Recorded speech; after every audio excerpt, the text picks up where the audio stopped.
Hello everyone, welcome to News Roundup number 58. I hope you're having a fantastic day.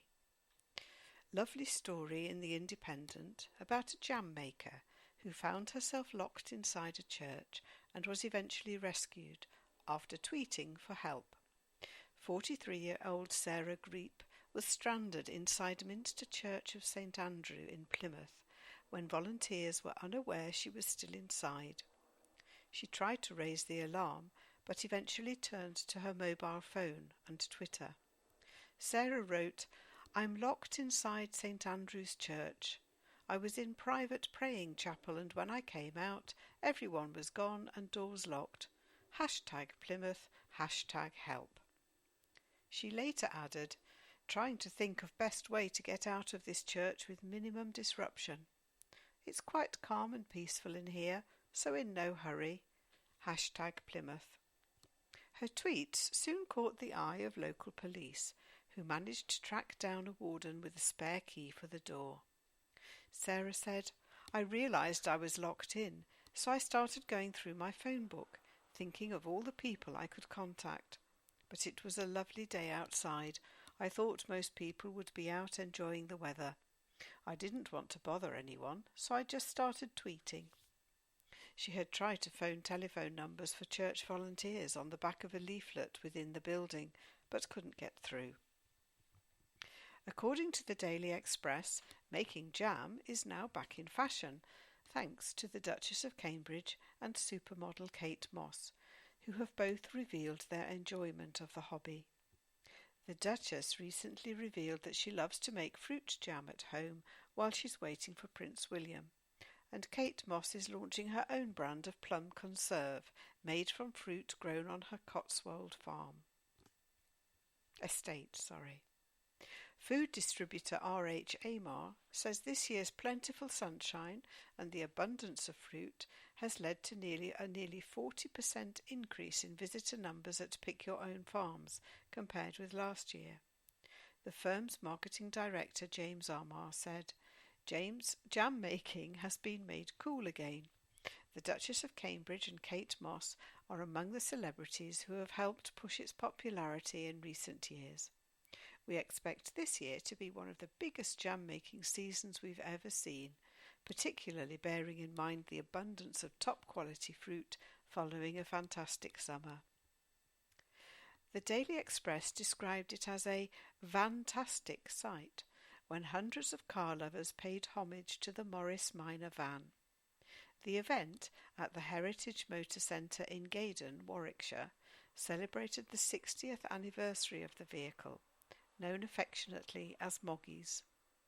They were once a common sight in Britain, with the post office running a fleet of 50,000, while others were used as ice cream vans, milk floats, TV licensing vans, and even caravanettes.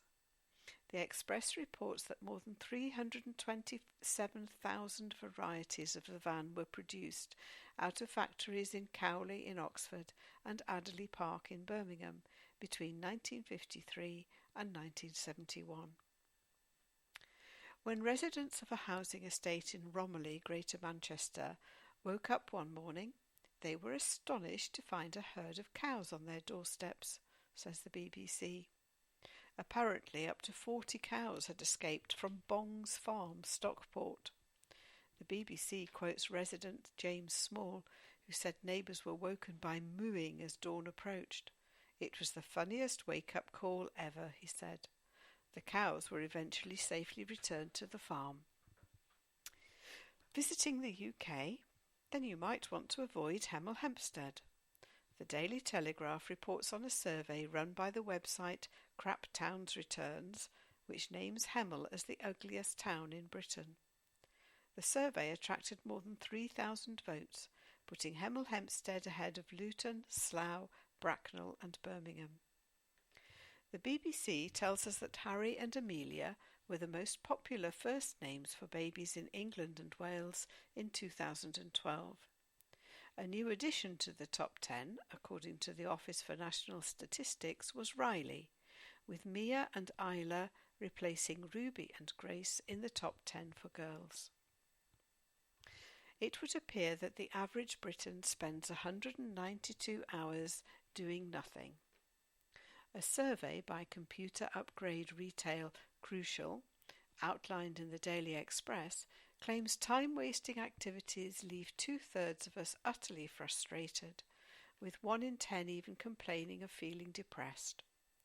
The biggest time wasters are queuing, 48%, being left on hold, 44%, waiting for deliveries, 42%, and watching a slow computer boot up, 31%.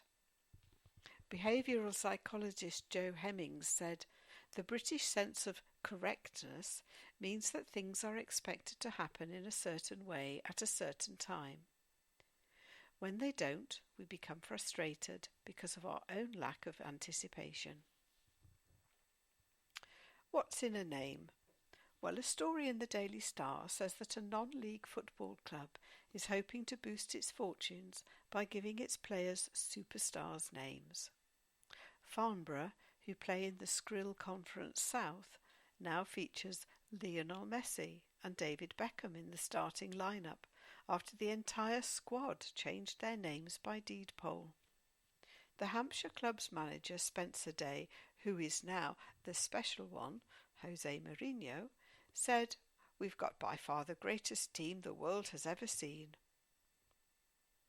Many people take little or no part in physical activity, with nearly 80% failing to hit government targets, said the Observer.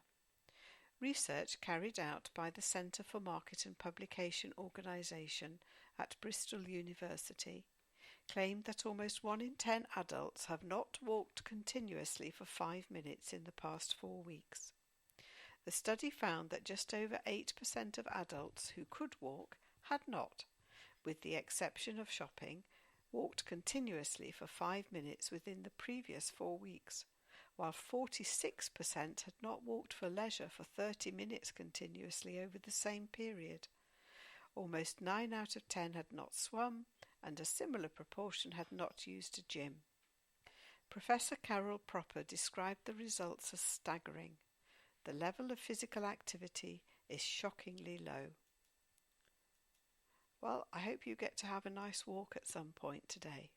Bye-bye.